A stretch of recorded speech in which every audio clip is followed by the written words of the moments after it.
ಸನ್ಯಾಸಿ ಮಾಡಬಹುದೇ, ಸುಂದರನ ಸನ್ಯಾಸಿ ಮಾಡಬಹುದೇ ಅಂತ ಪ್ರಶ್ನೆ ಕೇಳ್ತಾ ಹಾಡ್ ಹೇಳ್ತಾ ಮಾದೇಸ್ವಾಮಿ ಅವರು ಇವತ್ತು ನಮ್ ಸ್ಟುಡಿಯೋದಲ್ಲಿ ಬಂದು ಕೂತಿದ್ದಾರೆ. ಬ್ರೇಕ್ಗಿಂತ ಮುಂಚೆ ನವೀನ್ ಸಜ್ಜು ಅವ್ರು ಮಾತನಾಡ್ತಾ ಇದ್ರು, ಡಿಸ್ಟರ್ಬೆನ್ಸ್ ಇತ್ತು, ಕಾಲ್ ಕಟ್ ಆಗಿತ್ತು. ಇದೀಗ ಮತ್ತೆ ಸಂಪರ್ಕದಲ್ಲಿದ್ದಾರೆ. ಸರ್ ನಮಸ್ಕಾರ. ಸರ್ ನಮಸ್ಕಾರ.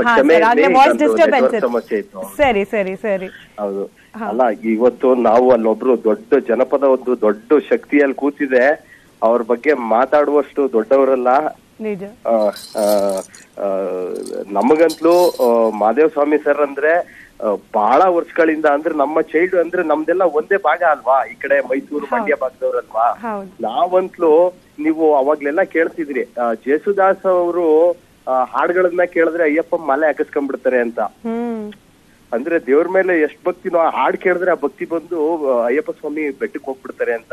ಹಂಗೆ ನಮ್ಗೆ ಮಾದೇವ ಸ್ವಾಮಿ ಸರ್ ಅವರ ಧ್ವನಿ ಕೇಳ್ತು ಅಂತ ಬಂದ್ರೆ ಮಾದೇಶ್ವರನ ಬೆಟ್ಟಕ್ಕೆ ಕಾರ್ಯಸ್ಕೊಂಡು ಹೊಡ್ಬಿಡ್ತೀವಿ ನಾವು. ಅಂದ್ರೆ ಆ ಶಕ್ತಿ ಅವರಲ್ಲಿದೆ. ಅಂತ ಅದ್ಭುತವಾದಂತ ಕಲಾವಿದ ಇವತ್ತು ನಿಮ್ ಸ್ಟುಡಿಯೋದಲ್ಲಿ ಬಂದು ಕೂತಿರೋದು ಬಹಳ ಖುಷಿ ಆಯ್ತು ನಮ್ಗೆ.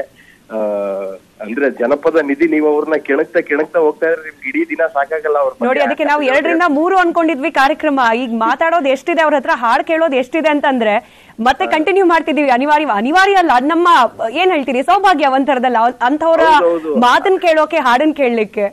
ನಿಮ್ಗೆ ಇಡೀ ದಿನ ಸಾಕಾಗಲ್ಲ, ನಾನು ಹೇಳಿಲ್ವಾ ಅವರು. ನಿಜ ನಿಜ. ನವೀನ್ ಸಜ್ಜು ಅವರೇ, ನೀವು ಬಹಳಷ್ಟು ಹಾಡು ಕೇಳಿರ್ತೀರಿ ಮಾದೇವ ಸ್ವಾಮಿ ಅವ್ರು ಹಾಡಿರೋದು. ನಿಮ್ ಪರ್ಸನಲ್ ಫೇವ್ರೇಟ್ ಯಾವ್ದಾದ್ರು 1-2 ಸಾಲು ಹಾಡ್ಬೋದಾ? ನೀವು ನೆನ್ಪು ಮಾಡ್ಕೊಳ್ಳೋದ್ರೊಳಗೆ ನಿಮ್ ಬಗ್ಗೆ ನಾನು ಮಾದೇವ ಸ್ವಾಮಿ ಅವ್ರ ಹತ್ರ ಮಾತನಾಡಿಸ್ತಾ ಇರ್ತೀನಿ ಸರ್. ನಿಮ್ ಬಗ್ಗೆ ಅಪಾರವಾದ ಗೌರವ ಇದೆ ಅವ್ರಿಗೆ ಅನ್ನೋದ್ರಲ್ಲಿ ಅವ್ರ ಮಾತಲ್ಲೇ ಗೊತ್ತಾಗ್ತಾ ಇದೆ. ನೋಡಿ, ಅವ್ರು ಒಂದ್ ಹೇಳಿದ ಮಾತು, ನಿಮ್ ಹಾಡು ಕೇಳಿದ್ರೆ ಮಾದಪ್ಪನ ದರ್ಶನ ಮಾಡ್ಬೇಕು ಅನ್ಸುತ್ತೆ ಅಂತ.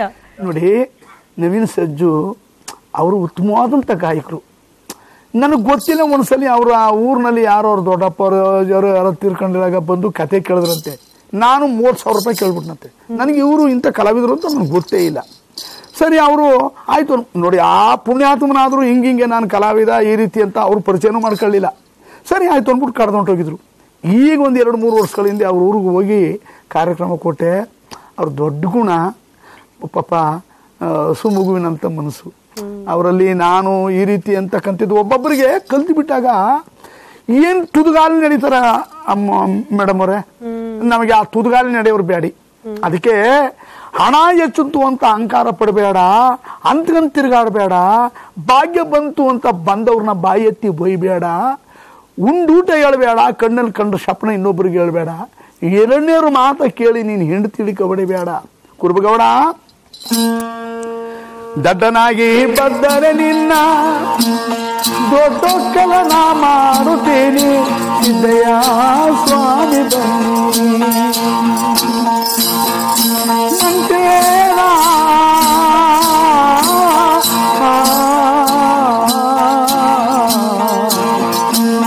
ಲಿಂಗಯ್ಯ ದೇವ ಬನ್ನಿ. ಹಣ ಹೆಚ್ಚುತ್ತು ಅಂತ ಅಹಂಕಾರ ಪಡಬೇಡ, ನೀನು ಅಂತ್ಕಂತ ತಿರುಗಾಡಬೇಡ, ನೀ ದಡ್ಡನಾಗಿ ಬಂದ್ರೆ ನೀನು ದೊಡ್ಡೊಕ್ಕಲು ಮಾಡ್ತೀನಿ ಅಂತ ಹೇಳಿದ್ರು.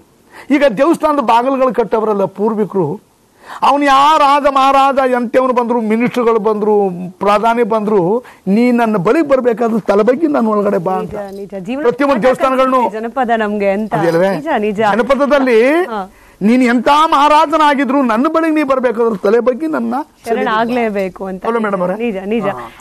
ಜನಪದದ ಹಾಡುಗಳಿರೋದು ಹಂಗೆ. ಸರಿ, ನವೀನ್ ಸರ್ ಹಾಡು ನೆನಪಾಗಿದ್ರೆ ನೀವು ಹಾಗೆ ಮಾದೇವ ಸ್ವಾಮಿ ಅವರು ಇದ್ದಾರೆ, ನೀವಿಬ್ರು ಸೇರ್ ಹಾಡ್ಬಿಟ್ರೆ ನಮ್ಗೆ ಅದಕ್ಕಿಂತ ಸೌಭಾಗ್ಯ ಏನು ಅಂತ ಸ್ವಲ್ಪ ಜಾಸ್ತಿ ಎಕ್ಸ್ಪೆಕ್ಟ್ ಮಾಡ್ತಿದ್ದೀನಿ. ಬಟ್ ಸ್ಟಿಲ್ ನನಗೆ ದೊಡ್ಡ ಆಸೆ ಏನು ಅಂದ್ರೆ, ನಾವು ಒಂದ್ ಸಿನಿಮಾ ಮಾಡ್ತಾ ಇದೀವಿ, ಅವ್ರ ಹತ್ರ ನಮ್ ಸಿನಿಮಾಗೆ ಹೆಂಗಾದ್ರೂ ಮಾಡಿ ಆಡಿಸ್ಕೊಬೇಕಲ್ಲ ಅಂತ. ನೀವು ನಂಬ್ತಿರೋ ಬಿಡ್ತಿರೋ, 1 ತಿಂಗಳು ಮುಂಚೆ ಅವ್ರಿಗೆ ಫೋನ್ ಮಾಡಿ, ಗುರುಗಳೇ ಸಾಹಿತ್ಯ ಸಂಗೀತ ಎಲ್ಲ ರೆಡಿ ಆಗಿದೆ, ನೀವ್ ಯಾವತ್ ಬರ್ತೀರಾ ಹೇಳಿ, ರೆಕಾರ್ಡ್ ಮಾಡ್ಬಿಡೋಣ, ನಮ್ ಕಾಂಬಿನೇಷನ್ ಅಲ್ಲಿ ಒಂದು ಹಾಡ್ ಬರ್ಬೇಕು ನಮ್ ಸಿನಿಮಾಗೆ ಅಂದಿದ್ಕೆ ಅವರು ಮಾದೇಶ್ವರನ್ ಬೆಟ್ಟದಲ್ಲಿ ಏನೋ ಕೆಲಸ ಮಾಡ್ತಾ ಬಿಸಿ ಇದ್ರು ಅವರು. ನಾನು ನಿಮ್ಮ ಟಿವಿ ಮುಖಾಂತರನೇ ಕೇಳ್ಕೊಳ್ತಾ ಇದೀನಿ ಅವ್ರಿಗೆ, ಬಂದು ನಮ್ಗೆ ಹಾಡ್ ಆಡ್ಕೊಡ್ಬೇಕು ಅಂತ. ಬನ್ನಿ ನವೀನ್ ಸರ್, ನಾನು ಇಟ್ಟಿಗೆ ಸಲುವಾಗಿ ಮನೇಲಿ ಭಿಕ್ಷೆ ಮಾಡ್ಕೊಂಡು ಬೀದಿಲಿ ಆಡ್ಕೊಂಡಿರ್ತಕ್ಕಂಥವನ್ನ ಏನೋ ದೇವ್ರು ಇದೊಂದು ಹಾಡಿನಿಂದ ಎಲ್ಲರೂ ನನ್ನನ್ನು ಸಿನಿಮಾಕ್ಕೆ ಬಂದು ಆಡಿ ಅಂತವ್ರೆ. ಏನೋ ಭಗವಂತನ ದಯ ಹೊಂದಿದ್ರೆ ನನ್ನ ಹಾಡು, ನನ್ನ ಸ್ವರ, ನಿಮ್ಮ ಮ್ಯೂಸಿಕ್ ಅದು ಒಪ್ಪಿಗೆ ಆದ್ರೆ ಮಾತ್ರ ಇಟ್ಕೊಳ್ಳಿ. ನಾನೇನಾದ್ರೂ ಈ ಜನಪದದಲ್ಲಿರೋದ್ರಿಂದ ಆ ಭಾವಗಳೇನಾದ್ರೂ ಹೆಚ್ಚು ಕಡಿಮೆ ಆಯ್ತು ಅಂತಂದ್ರೆ ನಾನಿದ್ದಂಗೆ ಇದ್ದು ಬಿಡ್ತೀನಿ ಕಣಪ್ಪ. ನನಗೆ ಯಾವ ಯಾವ್ದು ತಲೆ ಕೆಡಿಸ್ಕೊಳ್ಳೋಗಿಲ್ಲ ಗುರುಗಳೇ, ನೀವು ಮಾತಾಡಿದ್ರೆ ಆಡುವುದು. ನವೀನ್ ಸರ್ ಚೇತನ್ ಅವರು ನಿರ್ದೇಶಕರು ಕೂಡ ನಮ್ ಜೊತೆ ದೂರವಾಣಿ ಸಂಪರ್ಕದಲ್ಲಿದ್ದಾರೆ. ಚೇತನ್ ಸರ್ ನಮಸ್ಕಾರ. ನಮಸ್ಕಾರ.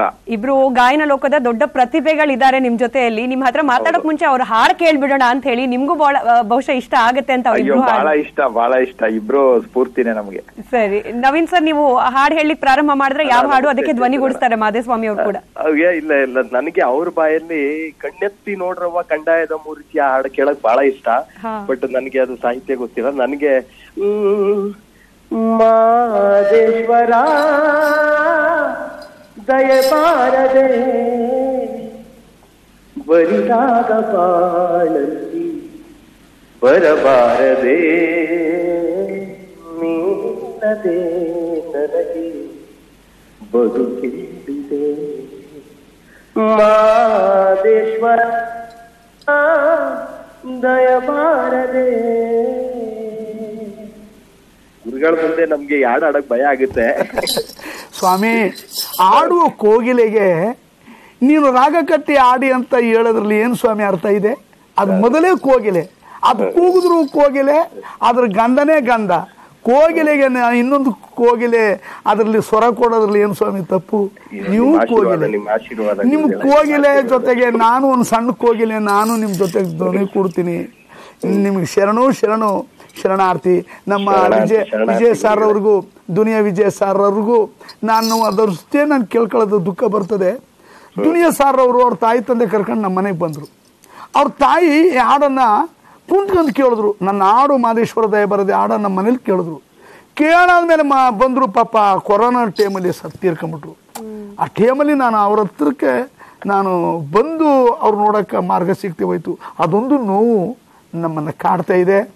ದುನಿಯಾ ಸಾರ್ ಅವರು ಕಲಾವಿದರು, ಅವ್ರಿಗೆ ಇಲ್ಲಿಂದಲೇ ನಾನು ಶರಣಾರ್ಥಿ ತಿಳಿಸಿ. ನವೀನ್ ಸರ್ಗೋಸ್ಕರ ನೀವು ಕಣ್ಣೆತ್ತಿ ಹಾಡು ಹೇಳ್ಬೇಕು. ಅದಕ್ಕೆ ಮುಂಚೆ ಚೇತನ್ ಸರ್ನ ಮಾತನಾಡಿಸ್ಬಿಡ್ತೀನಿ. ಸರ್, ಸನ್ಯಾಸಿ ಹಾಡಂತೂ ಈಗ ಎಷ್ಟು ವೈರಲ್ ಆಗಿದೆ, ಅದ್ರ ಬಗ್ಗೆ ನಾನು ಮತ್ತೆ ಹೇಳೋ ಅವಶ್ಯಕತೆನೂ ಇಲ್ಲ. ಆದ್ರೆ ಮಾದೇಸ್ವಾಮಿ ಅವರು ಕೇವಲ ಅದೊಂದು ಹಾಡಲ್ಲ, ಈ ಹಿಂದೆ ಕೂಡ ಅನೇಕ ಹಾಡುಗಳು, ಅದರಲ್ಲೂ ಜನಪದ ಹಾಡುಗಳನ್ನು ಹಾಡೋ ಮೂಲಕ ಜನಪದ ಕಲ್ಚರ್ ಏನಿದೆ, ನಮ್ಮ ಸಂಸ್ಕೃತಿ ಏನಿದೆ, ಅದನ್ನು ಮುಂದಿನ ತಲೆಮಾರು ಕೂಡ ತಲುಪಿಸೋ ಪ್ರಯತ್ನ ಮಾಡ್ತಿದ್ದಾರೆ. ಅವ್ರ ಬಗ್ಗೆ, ಅವ್ರ ಹಾಡುಗಳ ಬಗ್ಗೆ ನೀವೇನ್ ಹೇಳ್ತೀರಿ ಚೇತನ್ ಸರ್? ನೋಡಿ, ನಾನು ಕೊಳ್ಳೇಗಾಲದವನು. ನಾನ್ ನಿಜ ಹೇಳ್ಬೇಕಾದ್ರೆ ಅವ್ರ ಹಾಡುಗಳು ಕೇಳಿ ಬೆಳೆದವ್ರು ನಾವು. ಅವರ ಮಾದೇಶ್ವರ ದಯ ಬರದೆ ಹಾಡಿಗಿನ ಮುಂಚೆ ಅವರು ಸಿದ್ದಪ್ಪಾಜಿ ಪವಾಡ ಇರ್ಬೋದು, ಅವರ ಮಂಟೆಸ್ವಾಮಿ ಪವಾಡ ಇರ್ಬೋದು, ಅವರೇ ಅಭಿನಯಿಸಿದ್ದಾರೆ ಸಿದ್ದಪ್ಪಾಜಿ ಅವರ ಒಂದು ಕಥೆನಲ್ಲಿ. ಅಂಡ್ ರವಿಕುಮಾರ್ ಅವರು ನಮ್ಗೆ ತೀರಾ ಆತ್ಮೀಯರು. ಆ ಮಾದೇಶ್ವರ ದಯ ಬರದೆ ಹಾಡು ಬರೆದಂತವ್ರು.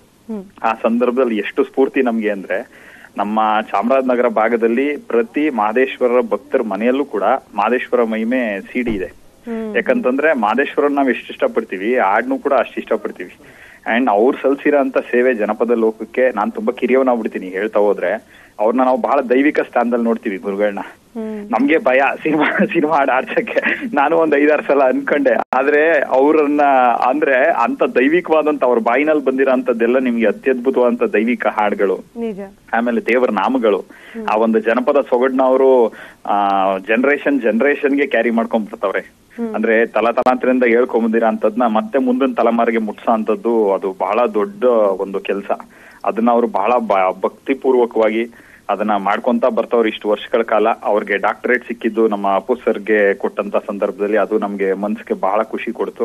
ಗುರುಗಳೇ, ನಿಮ್ಮ ಒಂದು ಈ ಜರ್ನಿ ಸಕ್ಸಸ್ಫುಲ್ ಆಗಿ ಕಂಟಿನ್ಯೂ ಅಲ್ಲಿ. ಅಂಡ್ ನನಗೆ ನೀವು ಬಹಳ ದೊಡ್ಡ ಸ್ಫೂರ್ತಿ. ಯಾಕಂತಂದ್ರೆ ನಾನು ಕೂಡ ನಿಮ್ಮ ಮಾದೇಶ್ವರ ಮಹಿಮೆ ಆಲ್ಬಮ್ ಆದ ನಂತರ ನುಡಿಮನವೇ ಮಾದೇಶ್ವರ ಅಂತ ಹಾಡು ಬರೆಯಕ್ ಶುರು ಮಾಡಿದೆ, ಒಂದು ಆಲ್ಬಮ್ ಮಾಡಿದೆ. ಅಲ್ಲಿಂದ ಇವತ್ತು ನಾನು ಚಿತ್ರ ಸಾಹಿತಿಯಾಗಿ, ನಿರ್ದೇಶಕ ಆಗಿ ನನ್ನ ಒಂದು ಜರ್ನಿ ಕೂಡ ಕಂಟಿನ್ಯೂ ಆಗಿ ಬಂದಿದೆ. ನೀವು ನಮ್ಗೆ ಯಾವಾಗ್ಲೂ ಕೂಡ ನಮ್ಮ ಎಲ್ಲಾ ತಲೆಮಾರುಗಳಿಗೂ, ಹಿಂದಿನವ್ರು ಇರ್ಬೋದು, ನಮ್ಮ ತಾತ ಅವರು ಕೇಳ್ತಿದ್ರು, ನಮ್ಮ ತಂದೆಯವ್ರು ಕೇಳ್ತಾರೆ, ನಾವು ಕೇಳ್ತಾ ಬರ್ತಾ ಇದೀವಿ. ಅದರಿಂದ ಒಂದು 3 ದಶಕ ಅಂತಂದ್ರೂ ತಪ್ಪಾಗಲ್ಲ. 30 ವರ್ಷದಿಂದನೂ ಕೂಡ ಅವರು ಸೇವೆ ನಿರಂತರವಾಗಿ ಮಾಡ್ಕೊಂಡ್ ಬರ್ತಿದ್ದಾರೆ. ಆಮೇಲೆ ನಮ್ಮ ಭಾಗದಲ್ಲಿ ಸುಪ್ರಭಾತ ಪ್ರತಿ ಮನೆಯಲ್ಲೂ ಫಸ್ಟ್ ಅವರ ಒಂದು ಧ್ವನಿಯಿಂದನೇ ಶುರುವಾಗೋದು ದಿನ. ನಿಜ. ಅದರಿಂದ ನಮ್ಗೆ ಹೆಮ್ಮೆ, ನಮ್ ಭಾಗದ ಹೆಮ್ಮೆ ಅವರು. ಚೇತನ್ ಸರ್, ನೀವು ಅಂದ್ರೆ ಕನೆಕ್ಟ್ ಆಗೋಕ್ ಮುಂಚೆ ಕೂಡ ಮಾತನಾಡ್ತಿದ್ವಿ ನೋಡಿ, ಈ ಪ್ರದೇಶವಾರು ಜಾನಪದ ಕಲೆ ಸೀಮಿತವಾಗಿರುತ್ತೆ. ಆದ್ರೆ ಕೆಲವೊಂದಷ್ಟು ಹಾಡುಗಳಿಗೆ ಮಾತ್ರ ಆ ಶಕ್ತಿ. ಅದರಲ್ಲೂ ಮಾದೇಸ್ವಾಮಿ ಅಂತವ್ರು ಅದಕ್ಕೆ ಧ್ವನಿಗೂಡಿಸ್ಬಿಟ್ರೆ, ಉತ್ತರ ಕರ್ನಾಟಕ ಭಾಗದಲ್ಲೂ ಕೂಡ ಮಾದೇಶ್ವರ ಆ ಹಾಡನ್ನು ಗುನುಗೋರಿದ್ದಾರೆ. ಈ ಸನ್ಯಾಸಿ ಹಾಡಂತೂ ಬಿಡಿ, ನಮ್ ರಾಜ್ಯ ಬಿಟ್ಟು ಹೊರ ರಾಜ್ಯ ಹೊರ ದೇಶದಲ್ಲೂ ಕೂಡ ವೈರಲ್ ಆಗ್ತಿದೆ. ಅಂದ್ರೆ ಈ ಗಡಿಯನ್ನ ಮೀರಿ ಜನರನ್ನ ಆಕರ್ಷಿಸೋ ಶಕ್ತಿ ಅದಕ್ಕಿದೆ ಅಂತ ಹೇಳಿ. ಖಂಡಿತ. ಯಾಕಂತಂದ್ರೆ ಅಷ್ಟು ಅವರ ಧ್ವನಿಯಲ್ಲಿ ನೀವು ಯಾವುದೇ ಹಾಡು ಕೇಳಿದ್ರು ಕೂಡ ಅದರಲ್ಲಿ ಭಕ್ತಿ ಜಾಸ್ತಿ ಇರುತ್ತೆ. ಅವ್ರು ಆಗ್ಲೇ ಹೇಳಿದ್ರು ನಮ್ಗೆ ಭಾವ ಆಚೆ ಈಚೆ ಆದ್ರೆ ಅಂತ. ಅವರ ಧ್ವನಿನಲ್ಲೇನೆ ಭಕ್ತಿ ಇದೆ. ಅವ್ರು ನಾನು ಆಗ್ಲೇ ಹೇಳ್ದಂಗೆ ಬಹಳ ದೈವಿಕ ಸ್ಥಾನದಲ್ಲಿ ನೋಡ್ತೀವಿ. ಯಾಕಂತಂದ್ರೆ ಅವರ ಒಂದು ಪ್ರತಿ ಹಾಡುಗಳನ್ನ ಅಥವಾ ಕತೆ ಇದೆ, ನೀವು ಅವ್ರದ್ದು ಬಹಳಷ್ಟು ಕತೆಗಳಿದೆ. ಒಂದು ಮಲೆ ಮಾದೇಶ್ವರ ಕತೆ, ಶರಣೆ ಸಂಕಮ್ಮನ್ ಕತೆ. ನಾವು ಅವ್ರನ್ನ ಬಹಳ ಹತ್ರದಿಂದ ಬಲ್ಲವರಾಗಿರೋದ್ರಿಂದ ಅಂದ್ರೆ ನಮಗೆ ಅವರು ಒಂದು ವೈಯಕ್ತಿಕವಾಗಿ ಪರಿಚಯ ಇಲ್ಲದೆ ಹೋದ್ರು ಕೂಡ ಅವರ ಒಂದು ಕೆಲಸಗಳಲ್ಲಿ ನಾವು ಸ್ಫೂರ್ತಿ ತಗೊಂಡು ನಾವೊಂದಿಷ್ಟು ಬೆಳೆದು ಬಂದಿರೋದ್ರಿಂದ ಅವ್ರ ಪರಿಪೂರ್ಣವಾದಂತ ಅವ್ರ ಬಗ್ಗೆ ನಮ್ಗೆ ಗೊತ್ತಿರೋದ್ರಿಂದ ಅವ್ರದ್ದು ಅತ್ಯದ್ಭುತವಾದಂತ ಸಾಧನೆ. ಅದು ಒಂದು ಹಾಡು ಒಂದು 25 ವರ್ಷಗಳ ನಂತರ ಅರ್ಜುನ ಜೋಗಿ ಹಾಡು ಅವರು ಹಾಡದಂತದ್ದು, ಅದು ಇವತ್ತು ಅದೊಂದು ಬಿಟ್ಟು ಇಷ್ಟೊಂದು ಫೇಮಸ್ ಆಗಿದೆ ಅಂತಂದ್ರೆ ನಮ್ ಜನಪದಕ್ಕೆ ಯಾವತ್ತೂ ಕೂಡ ಅದು ಸಾವಿರಲ್ಲ. ಅದು ಎಷ್ಟೇ ವರ್ಷಗಳು ಹೋದ್ರು ಈಗ ನಮ್ಮ ಮಾದೇಶ್ವರದ ಒಂದು 450-500 ವರ್ಷಗಳ ಹಿಂದಿನ ಹಾಡುಗಳೆಲ್ಲ ಇದೆ. ಅದನ್ನ ಗುರುಗಳು ಕೂಡ ಹಾಡಿದ್ದಾರೆ ಅವರು ಬಹಳಷ್ಟು ಕ್ಯಾಸೆಟ್ಗಳಲ್ಲಿ. ಸೊ ಅದರಿಂದ ಬಹಳ ಹೆಮ್ಮೆ ಅಂತ ಅನ್ಬೋದು. ನಿಜ. ನವೀನ್ ಸರ್ ಹಾಗೆ ಚೇತನ್ ಸರ್ ನಮ್ ಜೊತೆ ಕನೆಕ್ಟ್ ಆಗಿದ್ದಕ್ಕೆ, ಹಾಗೆ ಮಾದೇವ ಸ್ವಾಮಿ ಅವ್ರ ಬಗ್ಗೆ ನಿಮಗ್ ಗೊತ್ತಿರೋ ಅನೇಕ ವಿಚಾರಗಳನ್ನ ನಮ್ ಜೊತೆ ಶೇರ್ ಮಾಡ್ಕೊಂಡಿದ್ದ ಧನ್ಯವಾದ. ನಿಮ್ಮಿಬ್ಬರನ್ನ ಕಳ್ಸ್ಕೊಡಕ್ ಮುಂಚೆ ನಿಮ್ಗೋಸ್ಕರ ಒಂದ್ ಹಾಡು ಹೇಳ್ತಾರೆ, ಹಾಗೆ ಮಾದೇವ ಸ್ವಾಮಿ ಅವ್ರು ಮಾತನಾಡ್ತಾರೆ ಒಂದೆರಡು ಮಾತು ನಿಮ್ ಜೊತೆ. ಸ್ವಾಮಿ ಚೇತನ್ ಸರ್, ಗುರುಗಳೇ ನಮಸ್ತೆ. ಶರಣಾರ್ಥಿ ಕಣಪ್ಪ. ನವೀನ್ ಸರ್, ಚೇತನ್ ಸರ್, ನನ್ನಲ್ಲಿ ನಿಮ್ಮಲ್ಲಿ ಕೇಳ್ಕೊಳ್ಳೋದಿಷ್ಟೇ, ನೀವು ನಮ್ಮ ಭಾಗದವರಾಗಿದ್ದೀರಾ, ದಯಮಾಡಿ ಜನಪದದ ಬಗ್ಗೆ ಯಾವ್ದಾದ್ರು ಒಂದು ಸಿನಿಮಾ ಮಾಡಪ್ಪ. ಖಂಡಿತ ಮಾಡ್ತೀನಿ.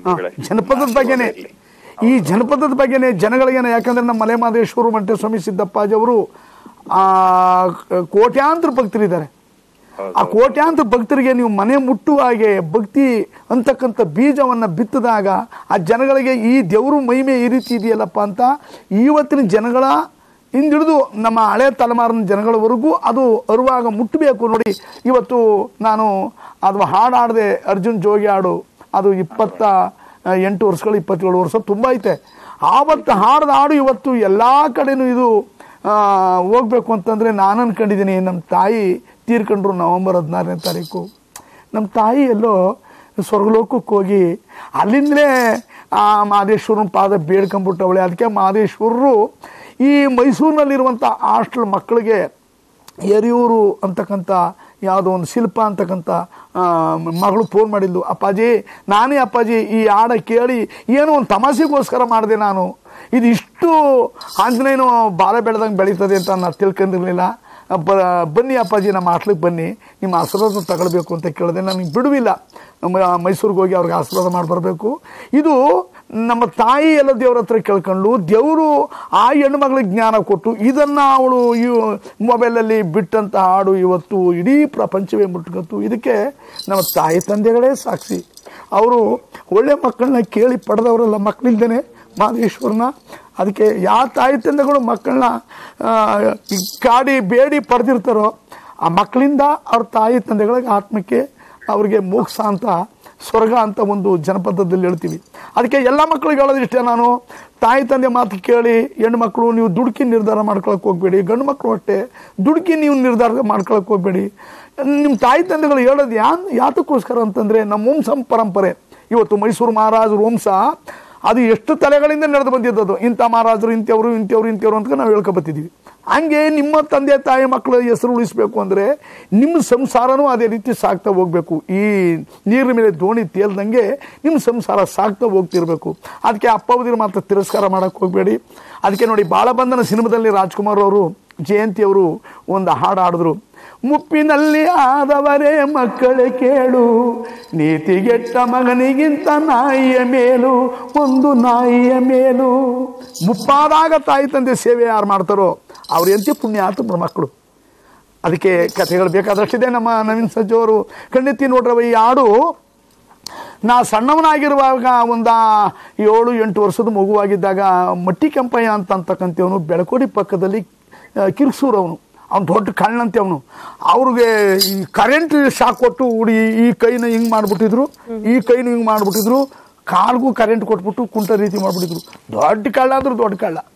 ಅವನಿಗೆ ಕರೆಂಟ್ ಶಾಕ್ ಕೊಟ್ಟು ಹಿಂಗೆ ಮಾಡಿಬಿಟ್ಟಿದ್ರಂತೆ. ಅವನು ಒಂದು ನಾಯಿ ಒಂದು ಕಪಿ ಎರಡೂ ಸೇರ್ಕೊಂಡು ಅವನು ಸ್ನಾನ ಮಾಡಿ ಅದು ಎಷ್ಟು 20-30 ವರ್ಷ ಆಗಿತ್ತು ಏನೋ, ಏನು ಬಟ್ಟೆ ತುಂಬ ಈ ಪಾಟಿ ಕೊಳೆ ಎತ್ಕೊಂಡು ಅವ್ನು ಜೋಳಿಗೆ ಹಾಕೊಂಡು ಇಟ್ಟಿಗೆ ಬರಮ್ಮ. ಕಣ್ಣೆತ್ತಿ ನೋಡ್ರವ್ವ ಪರದೇಶಿ ಬಂದೀವ್ನಿ, ಕಣ್ಣೆತ್ತಿ ನೋಡ್ರಿ ತಾಯಿಗಾಳೆ, ಕಣ್ಣೆತ್ತಿ ನೋಡ್ರವ್ವ. ಅಣ್ಣಯ್ಯಾರ ಮನೇಲಿ ತಮ್ಮಯ್ಯ ಮೂರ್ಖನ ಮನೇಲಿ, ಪನ್ನೀರು ಚೆಂಬು ನಡು ಮನೇಲಿ, ಕಣ್ಣೆತ್ತಿ ನೋಡ್ರವ್ವ. ಅವನು ಮುರುಕ್ನಿಟ್ಟು ಇಸ್ಕೊಳ್ಳೋಕ್ಕೆ ಮನೆ ಬಾಗಿಲು ಬರ್ತಿದ್ದ. ಈ ರಾಗನ ನಾ ರವಿಕುಮಾರ್ಗೆ ಹೇಳಿದೆ, ರವಿ ಈ ಹಾಡಿಗೆ ನಾವು ಒಂದು ಪದ ಬರಿಬೇಕಲ್ಲ. ಆಯ್ತು ಬಿಡೋಣ ಬರೆಯವಂತು. ಅದು ನೋಡಿ ಆ ಟ್ಯೂನ್ ತಕೊಂಡು ಈಗ ಕಣ್ಣೆತ್ತಿ ನೋಡ್ರಿ ಕಣ್ಣೆತ್ತಿ ನೋಡ್ರಿ ಅವ್ವ ಕಂಡಾಯದ ಮೂರುತಿಯ, ಕಣ್ಣೆತ್ತಿ ನೋಡ್ರಿ ಜನಗಾಳೆ, ಕಣ್ಣೆತ್ತಿ ನೋಡ್ರಿ ಅವ್ವ. ನೋಡಿ ಮಂಟೇಸ್ವಾಮಿ ಮೇಲೆ ನಾವು ಈ ರೀತಿ ಬರ್ದ್ವು. ಆ ಸಿದ್ದಪ್ಪಾಜಿ ಅನ್ನೋರು ಭಿಕ್ಷೆ ಕೇಳ್ಕೊಂಡು ಹೋಗ್ತಾರೆ. ಅವ್ರು ಅಲಗೂರು ಚಿಲ್ಲಾಪುರದಲ್ಲಿ ಹೋಗಿ ಭಿಕ್ಷೆ ಕೇಳೋದಂತ ಯಾರು ಅವ್ರ ಊರೊಳಗಡೆ ಬಿಟ್ಟವ್ರು ಇಲ್ವಂತೆ.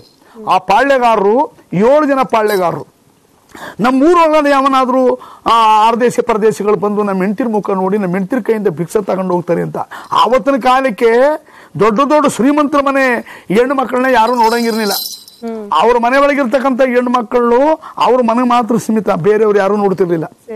ಆ ರೀತಿ ಪಾಳ್ಯಗಾರರು ಆ ಊರ್ನ ಕಟ್ಟಾಡ್ಬೇಕಾದ್ರೆ ಅಲ್ಲಿಗೆ ಸಿದ್ದಪ್ಪಾಜಿ ಅವ್ರು ಹೋಗ್ತಾರೆ. ಆ ಸಿದ್ದಪ್ಪಾಜಿ ಅವ್ರು ಹೋಗಿ ಅಲ್ಲಿ ಭಿಕ್ಷೆ ಕೇಳಿದ್ರೆ ಯಾರು ಭಿಕ್ಷೆ ಕೊಡೋದಿಲ್ಲ.